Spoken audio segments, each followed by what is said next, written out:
In the heart of a bustling alien city, where technology and strange creatures coexist, a humble human engineer named Jack works alone in his small workshop. The city is vast, built with glowing towers, alien architecture, and advanced machines that hum day and night. Jack isn't a soldier or a warrior, but a skilled mechanic who's been living in the city for years, trying to make a living by fixing whatever broken gadgets and devices the aliens bring to him. One day, a young alien girl, no older than 10, enters his workshop. Her green skin is smooth but marked with scars from a past accident. Her big blue eyes reflect fear and hope. She's small for her age, wearing a simple but tattered outfit. She walks with a limp, dragging a damaged limb behind her. Jack looks up from his workbench, noticing the girl's pain. She doesn't say anything at first, but her eyes are full of silent pleas. Jack sees that she is not like the others who come for routine repairs. There's something desperate in her stance, something different about her broken limb. She approaches cautiously, holding out the piece of her prosthetic, an advanced alien device that seems far beyond anything Jack has ever worked on. "Can you fix it?" the girl asks softly, her voice trembling with uncertainty. Jack, who's used to fixing mechanical parts, looks closely at the limb. It's a complex alien prosthetic that appears far more advanced than anything he's worked on before. He hesitates, wondering how he could help her. He's just a human, and this is alien tech. "I can try," Jack replies, motioning for her to sit down. As he carefully begins to inspect the damaged prosthetic, he realizes that the girl isn't just asking for a repair. She's asking for something more. There's no one else here to fix it, no one else who cares enough to help her. Jack's heart goes out to her, and he decides right then that he's going to fix it, no matter how difficult. Hours pass, and Jack works relentlessly, studying the alien tech, trying to understand its complex design. He uses his mechanical skills and the limited resources in his shop to rebuild the broken limb. The girl watches quietly from a corner of the room, her face a mixture of hope and anxiety. Finally, Jack finishes the last part, attaching the new limb and making sure it works perfectly. The girl hesitantly stands, testing the prosthetic, her face lighting up with joy as she realizes that it works. She takes a few steps, then runs across the room with newfound speed and grace. For the first time in years, she can move as if she were whole again. But just as she is about to thank him, the door slams open with a loud bang. A tall, imposing figure enters the workshop. Jack looks up, startled, to see a queenly alien woman standing in the doorway. Her golden armor glints under the dim light, and her fiery red eyes lock onto him with fierce intensity. She is no ordinary alien. She is the queen of this city, a ruler feared and revered by everyone. "You've done it," she says, her voice commanding, yet surprisingly calm. She looks at the girl, then at Jack. "You fixed what was thought impossible." Jack stands frozen, unsure what to do. The girl, who was once so uncertain, now stands tall and proud beside him. She's no longer broken. The queen looks at her, then at Jack, her expression unreadable. "I need you to come with me," the queen commands, her tone leaving no room for refusal. The girl looks at Jack with pleading eyes, as if begging him to help her understand what's happening. Jack's heart races as he faces the queen, unsure what she wants from him or what he's gotten himself into. He doesn't know why the queen is here or why she's speaking to him. But one thing is clear. This day is about to change his life forever. Part 2. The Queen's Request, 800 words. Jack, still trying to process the sudden turn of events, stands rooted to the spot. The Queen's presence is overwhelming, and he can feel the weight of her authority in the air. His heart pounds in his chest as he tries to keep his cool. The girl beside him, now standing tall with her newly restored limb, looks up at him, her eyes full of confusion. She doesn't understand why the Queen is here either. Why are you here?" Jack asks, trying to mask his fear. "I've fixed the limb. That's all." The Queen takes a step forward, her eyes narrowing. "It's not just a limb that interests me, human. It's your skills. You've proven yourself capable of far more than just repairs. The people of this city have long been divided. My people are at war, and we need someone like you, someone who can think outside the box, someone who can create new solutions." Jack frowns, still unsure where this conversation is headed. I'm just a mechanic, he says. I don't have any special skills. The Queen's gaze sharpens. Your people have a phrase, necessity is the mother of invention. I've seen it firsthand. I watched as you restored something thought to be beyond saving. What you don't realize is that your skills could help my people survive the coming war. Tessa, the young alien girl, steps closer, her newly repaired limb moving effortlessly. What is she talking about? She asks Jack softly. The Queen looks at the girl, and then back at Jack. This war is not just about power. It's about survival. If my people lose, everything we've fought for will be destroyed. But with your help, we could win. I need you to create something for us, something powerful that will change the course of this war. Jack's head spins as the weight of her words sinks in. Create something for her? He's just a human engineer who fixes machines and gadgets. What could he possibly build that could help an alien race win a war? The Queen senses his hesitation and steps closer, her voice softer now. I know this is difficult to understand. You are far from home, and this world is not your own. But if you help us, I promise you, you will be rewarded. You'll be able to return home. Or, if you wish, you may stay here and live in peace. Jack glances at the girl, who looks at him with hopeful eyes. He knows he can't turn away now.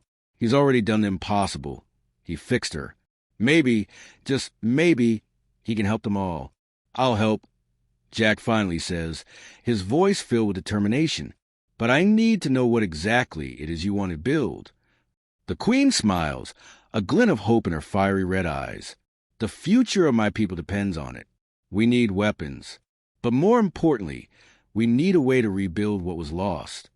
The door to the workshop slams shut behind them, sealing their fate. Jack has no idea what he's about to face, but one thing is certain.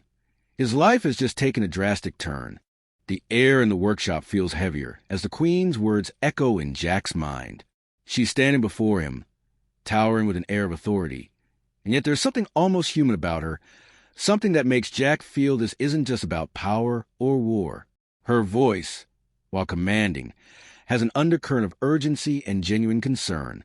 You've proven you can repair what others thought was beyond saving, the Queen continues, her fiery red eyes locking onto Jack. But what I need from you goes beyond mere repairs.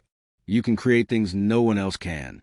Weapons, machines that will help us win the war. Jack stands there, unsure what to make of this request. He's just a mechanic, a human who fixes things. Nothing more. But in the alien world around him, those skills seem to carry weight, to be worth more than he ever realized. The alien girl, standing at his side, looks from the Queen to Jack, her eyes wide with confusion and wonder. She's barely old enough to understand the gravity of the situation.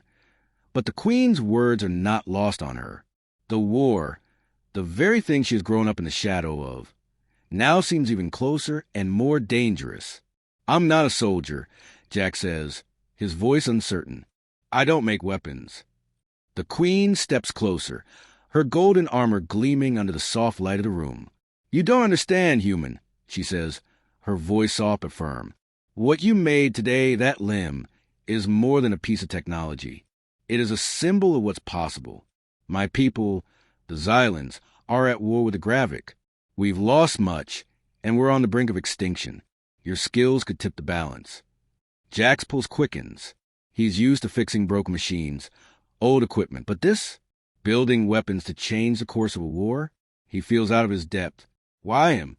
There are probably hundreds of other engineers on this alien planet. Why is he the one chosen? The Queen seems to sense his hesitation. The Xylan people are technologically advanced, but we've been pushed to the edge of extinction.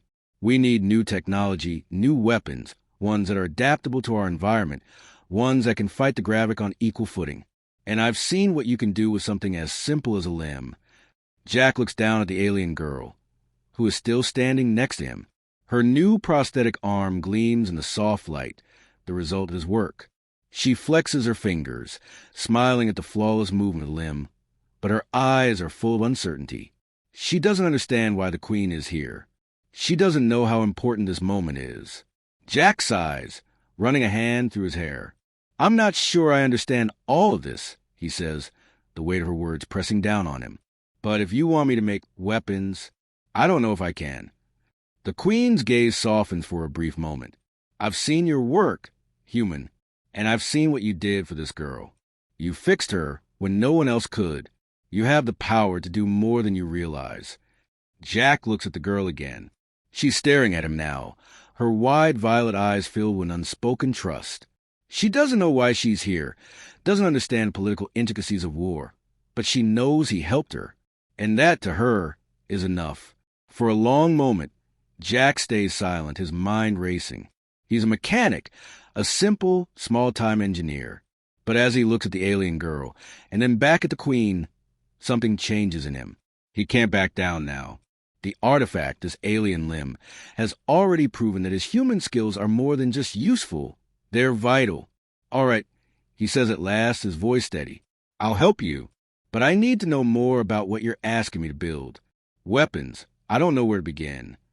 The Queen nods, a slight but knowing smile crossing her face. "You'll figure out, but there's no time to waste. I'll take you to the Xylan military base. We'll show you what we need, and you will have the chance to prove that humanity can help save my people." Jack swallows hard. His heart races with a mixture of fear and determination. This is far more than he bargained for, but he's already in this deep, and there's no turning back.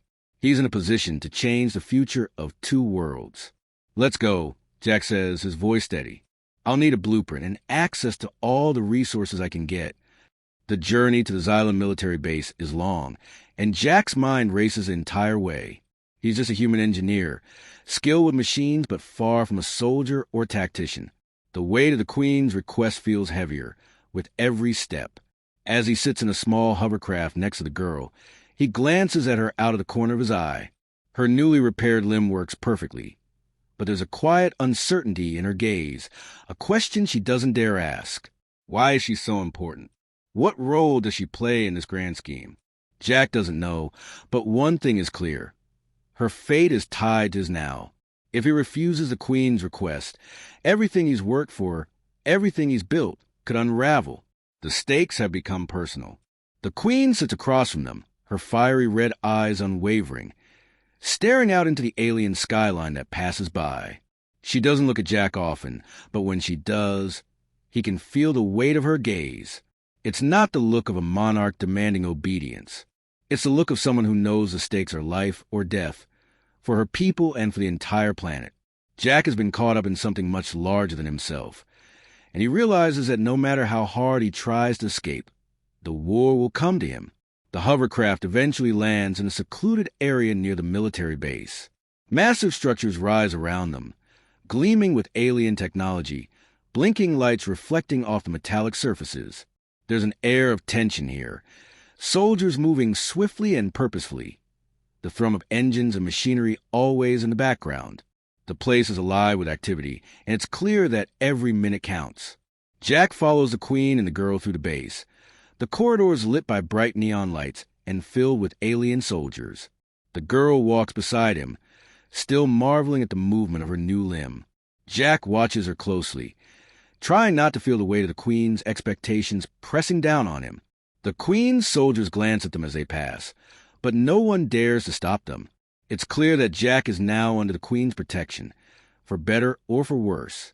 Finally, they arrive at a large, open room filled with alien engineers, technicians, and military leaders.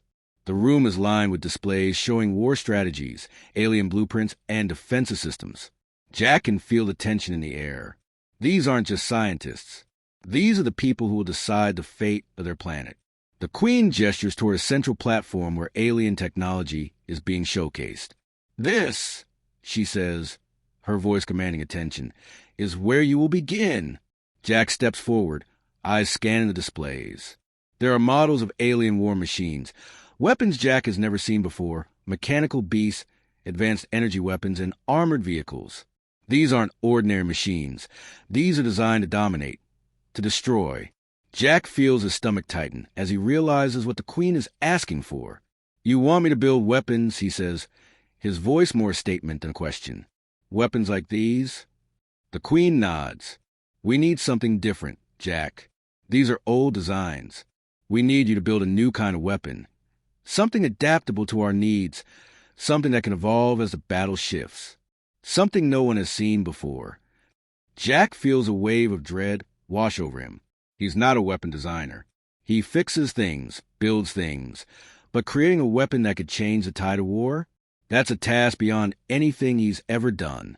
The Queen steps closer, her eyes intense. You have the skills, human. You have creative potential. This is why I chose you. I've watched your work.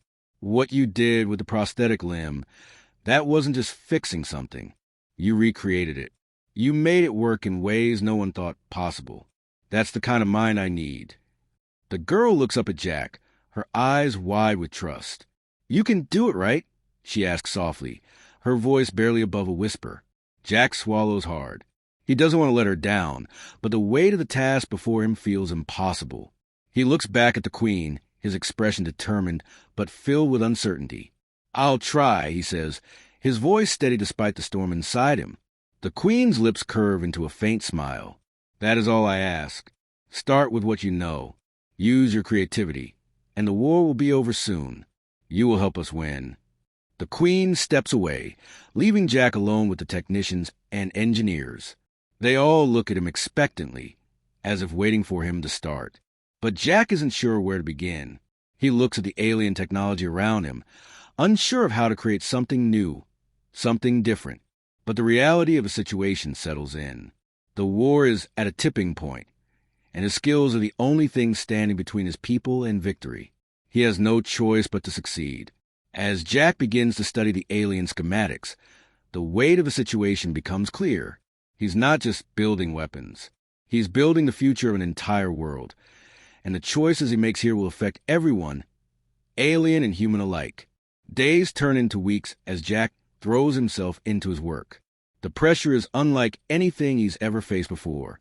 The Xylan military leaders give him access to their most advanced blueprints and prototypes, alien technology that is far beyond anything he's ever seen. Each night, Jack pores over the designs, trying to make sense of them, trying to figure out how to create something that will help end the war without unleashing more destruction. The Queen's command still weighs heavily on his mind. She has made it clear he is their best hope, and yet Jack struggles with the consequences of what he's been asked to do. These are weapons, not just any weapons, but weapons that could decide the fate of an entire planet. He's not a soldier, not a general. He's a mechanic, a creator. But this war has forced him into a role he never imagined. As the days pass, the alien girl, whose name Jack learns is Isla, continues to visit him in his workshop. She's always there, by his side, watching him work, her newly repaired limb moving with ease. She's curious about everything, asking him questions about the machines he's building and the world outside. Jack can't help but feel a deep sense of responsibility for her. She's why he's here, why he's risking everything. If the Queen is to be believed, Isla's people are counting on him. Can I help? Isla asks one day, watching Jack work on a large alien weapon. Jack looks at her, a little surprised. Help with what? This is advanced stuff. Isla's violet eyes shine with determination. I want to learn. I want to help. You've already changed my life. I want to be part of this too. Her words hit Jack hard. She's just a child, but in her eyes, he sees something else. A determination, a desire to change the world, just as he does. And in that moment, he realizes that she's not just a victim of this war. She's a part of it, just as much as he is. He can't do this alone. You want to help? Jack says, his voice softening. Then watch closely. There's a lot of work to be done. As Isla observes, Jack teaches her the basics of the alien technology. He's amazed by how quickly she learns, absorbing the details of the advanced circuits and power sources. But Jack knows that the real challenge lies ahead. He has to create a weapon, one that can fight against the gravic forces, who are ruthless and merciless. It has to be new, it has to be different, and it has to work. But as Jack works, a deep unease gnaws at him. These weapons, they could end the war, but at what cost? The Xylans have been fighting for centuries, and there's no guarantee that the weapons he builds won't end up in the wrong hands, used to oppress rather than liberate. Jack can already see it. The Xylan Queen with her unmatched power, demanding more, always more. How much of this war is really about survival? And how much is about control? The moment of truth arrives when the Queen comes to him again, this time with new urgency in her eyes. She's dressed in her royal armor, her face set in a look of quiet determination. Her gaze is unwavering, and Jack knows she's ready for something big. "It's time, Jack," she says, her voice low and commanding. "The Gravik are making their move. We need you to finish the prototype. We don't have much time." Jack stands up, wiping his hands on his mechanic's gloves, his mind racing. The final weapon is almost ready, but the thought of using it weighs heavily on him. He looks at Isla, who is sitting quietly in the corner, watching him with trust in her eyes. She doesn't know the full extent of what he's doing, but she's counting on him. "I'm ready," Jack says, even though he's not sure he really is. I need to know that this is the right thing, that we're not just fighting for power, but for freedom." The Queen's expression softens slightly, but there's still a hard edge to her. War is never about freedom. Human. It's about survival. And we will survive, or we will be wiped out. It's as simple as that. Now, finish it. We don't have the luxury of time. Jack takes a deep breath and nods. He knows the war isn't black and white. No side is truly innocent. But he has no choice. He has to finish it. The world is depending on him. And despite his doubts, he knows this is what he must do. With trembling hands, Jack puts the final piece into place. The weapon is complete. Its design is sleek, futuristic, yet deadly. It's a fusion of alien tech and human ingenuity, a perfect hybrid that could change the tide of the war. Later that evening, as the Xylan forces prepare to launch their assault, Jack stands in front of the completed weapon. He can feel its power, the weight of what it represents. In the distance, he hears the rumble of battle, the sounds of war growing louder by the minute. "You've done it," Isla says softly, her voice filled with admiration. She stands beside him, her newly repaired limb glowing softly in the dim light. "You've built it." Jack turns to face her, his expression filled with uncertainty. "I don't know if this is what we need," he admits, the burden of the choice heavy on his shoulders. "But it's what we've got." Isla nods, her eyes filled with a quiet resolve. Whatever happens, we're in this together. The day of the attack has come. The Xylan military, armed with the prototype weapon Jack designed, is ready for the first major strike against the Gravik forces. The atmosphere in the military base is tense, as soldiers prepare for the battle that will determine the outcome of this brutal war. The air is thick with anticipation, and Jack can feel the weight of what he's about to witness. He stands in the central command room, surrounded by alien officers and technicians, as they prepare to launch the attack. The weapon he created, a futuristic, adaptable machine capable of counteracting the Gravik's advanced defenses, has been integrated into the military strategy. He knows it's their best shot, but a lingering sense of dread gnaws at him. The weapon is powerful, but it's also dangerous, and he still isn't sure if this is the right path. Isla stands beside him, her new prosthetic limb glowing softly in the dim light of the command room. Her eyes are wide with a mix of excitement and nervousness. She looks up at Jack, a silent understanding between them. She's grown attached to him. He's become more than just a person who fixed her limb. He's become her protector and mentor. She trusts him. "Are you ready?"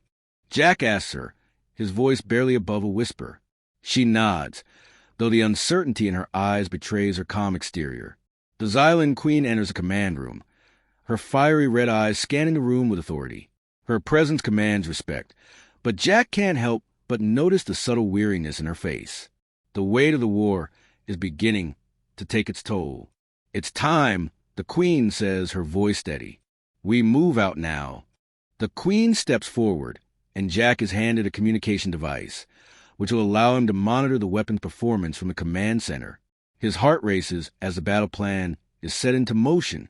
The first strike is crucial. If the Gravik forces are pushed back, the Xylans will have a chance at survival. But if they fail, there may be no turning back. The battlefield outside the base is a vast expanse of rocky terrain and alien ruins. The Xylan forces move swiftly, their advanced ships and vehicles ready for battle. The ground shakes as the sound of engines and weapons fills the air. Jack watches on the screen, seeing the first waves of Xylan's soldiers advance toward the Gravik stronghold. Isla stands next to him, her hands trembling, but her expression is fierce. She's no longer the same frightened girl who came to Jack with a broken limb. She's a fighter now, part of something much larger than herself. Her heart is racing as she watches the screens, knowing that her future and the future of her people is tied to the success of this strike. Jack feels his own heart pounding. He's not just watching a war unfold. He's part of it now, and it's a battle he never asked for.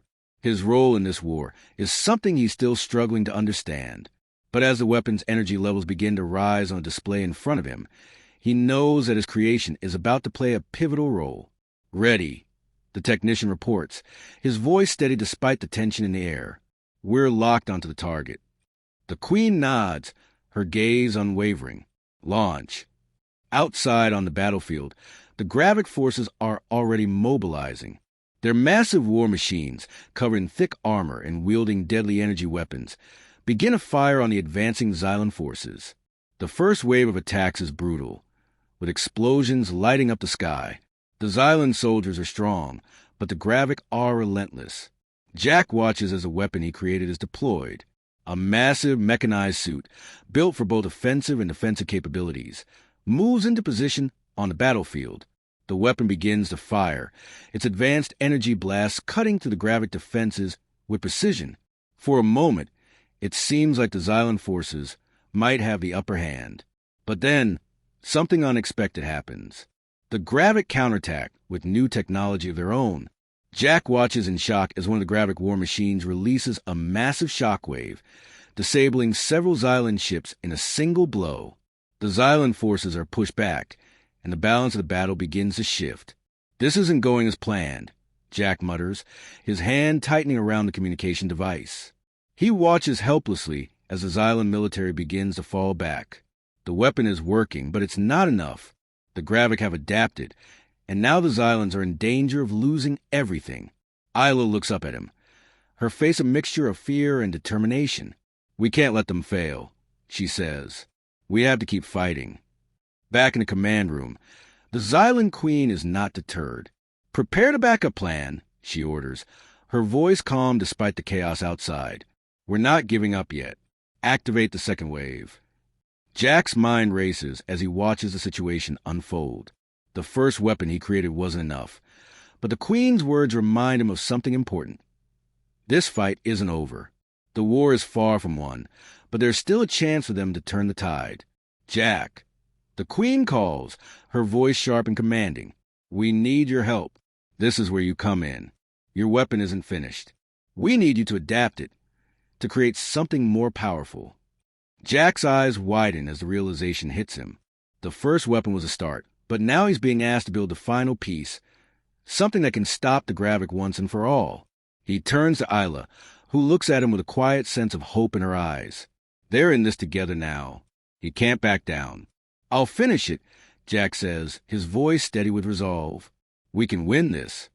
The atmosphere in the command room is tense. Jack stands before a large control panel, staring at the data streaming across the screen. The Xylan military is being pushed to its limits, and the first wave of attacks has failed.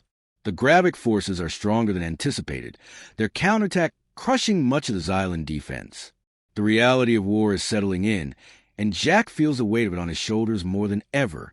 "You're our last hope, Jack," the Queen says, her voice calm but filled with urgency. Her expression is unreadable, though a deep anxiety flickers in her eyes. She's already seen her people struggle, watched their strength wane, and now it's up to him to give them the edge. He must succeed, or the war is lost. Jack takes a deep breath, turning to face the Queen. "I know," he says quietly. He's already started working on the new weapon, combining elements of the alien technology with his own designs. But as he looks at the battlefield data, he realizes something crucial. This weapon is different. It has to be. The Gravik have adapted. His initial prototype wasn't enough, but now he has the knowledge to make it stronger, smarter, capable of withstanding whatever the Gravik throw at it. "What's the plan?" Jack asks, his voice steady despite the rising tension inside him. The Queen approaches, her gaze locked onto the new weapon blueprint Jack has been working on. We need to use the prototype as a base, but we must enhance its adaptability, its ability to counter the Gravik's unique abilities. They're not just powerful, they're unpredictable. This weapon needs to be able to change with the battle, evolve as the enemy does. You have to build it to adapt. Jack nods, understanding the gravity of the situation. The stakes have never been higher. One misstep could mean defeat for the Xylans and utter destruction for his people. He's never felt so much pressure, but in this moment, he can't hesitate. Isla, standing quietly beside him, watches him closely. Her violet eyes are filled with trust, and Jack feels her silent support. She's seen what he can do before, and he knows she believes in him. But this time, it's different. This time, he's not just fixing something that's broken. He's building a weapon of war, something that could save or destroy. The responsibility weighs heavily on him, but also drives him to push forward. We have the designs, Jack says, his voice firm. I just need more time and resources. If I'm going to make this work, I need to adapt the power core. The Gravik use a form of energy shield, and my weapon needs to bypass that. I'll also need to integrate countermeasures into the armor. The Gravik's energy weapons are too strong. This needs to be able to withstand them. The Queen nods, her gaze unwavering. I'll provide you with everything you need, she says. Time is our enemy, but we can't afford to fail. Jack spends the next few hours working tirelessly. He revises the blueprints, adapting the weapon's energy source and reinforcing the armor. Every decision he makes is critical. Every part must fit perfectly, or it could fail when it matters most. He's working against the clock, but as the night wears on, he begins to feel a sense of focus he's never experienced before. This is no longer just about building something functional. It's about building something that can change the future. Isla watches him work, her hands still, her eyes never leaving him. She doesn't understand everything he's doing, but she understands the stakes. She's been through too much to not recognize what's happening. She trusts Jack, but the tension in her heart is unmistakable. Will he finish in time? As dawn breaks outside, Jack steps back from his work. The weapon is complete. It's sleek, with alien markings now integrated into the design, energy conduits running along its surface. The power core hums with life, and Jack feels a surge of pride mixed with anxiety. It's his creation, but it's also a weapon of war. The final test awaits. We're ready, Jack says, turning to the Queen. She nods and signals to the soldiers to prepare the final strike. This time, they're not holding back. They'll unleash the new weapon on the Gravik, and Jack knows that this battle will be the deciding factor. The Xylan forces move into position, ready for the final confrontation. The Gravik forces have fortified their position. Their massive war machines position across the battlefield. The tension is palpable as both sides prepare for the showdown that will decide the fate of the war. Jack stands at the command center, watching the battlefield unfold on the large display screen. The new weapon is being deployed, and Jack feels his heart race as he watches its first test. The weapon fires a powerful energy blast, cutting to the Gravik defenses with ease. The first wave is successful, but Jack knows this isn't over yet. The Gravik will fight back harder. They always do. Suddenly, the screen flashes with a warning. The Gravik have adapted again. New technology has appeared on the battlefield, weapons designed specifically to counter Jack's creation. The Xylans may have gained ground, but now they're facing a new threat. It's not over yet, the Queen says, her voice steady despite the growing chaos. We fight until the end. We will not surrender. The battlefield is a chaos of sound and light. Explosions rock the ground beneath Jack's feet as the Xylan forces clash with the Gravik war machines. Jack watches in awe and fear as his weapon, the one he worked so hard to perfect, fires again and again, cutting through the Gravik defenses with deadly precision. But despite its power, the Gravik forces are adapting, countering his designs with new, advanced technology. The Gravik shields glow, shimmering like energy barriers, blocking the full impact of Jack's weapon. Their countermeasures, a new type of energy weapon, strike back with force, shaking the Xylan lines. The situation is dire, and the outcome of this battle is hanging by a thread.